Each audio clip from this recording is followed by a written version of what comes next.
Katatapos lang po ng press conference ng PNP-CIDG at para sa detalye may news to go si Chino Gaston. Chino, ano nangyari dyan?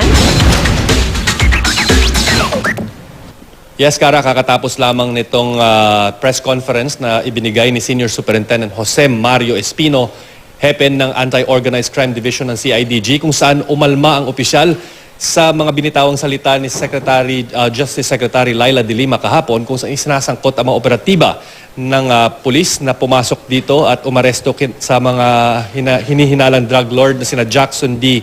at Wang Lina, na sinabi daw ng kalihim ay di umano'y nakapaglikom yung mga operatives ng pulis ng pera at droga mula doon sa bahay kung saan naaresto yung dalawang kinikilalang drug lords. Hindi raw totoo itong mga aligasyon ng binitawan ng kalihim at ang kinuquote na isang PNP officer na batay na rin sa pahayag ng kalihim ay ito yung naging source ng kanilang impormasyon sa pag-iimbestiga nung nito ni Senior Superintendent Jose Mario Espino. Hindi daw totoo na isa itong PNP officer yung source ng DOJ, kundi isang security guard lamang. So ang kanilang ginagawa raw ngayon ay didepensa lamang sa kanilang sarili, sa kanilang pamilya at maging sa institusyon ng kapulisan. Sa katunayan nga, ang pukol naman nitong CIDG sa ngayon ay may namataan nga silang mga tauhan ng NBI o isang tauhan ng NBI na sa batay na rin sa kanilang surveillance sa loob ng 4 na buwan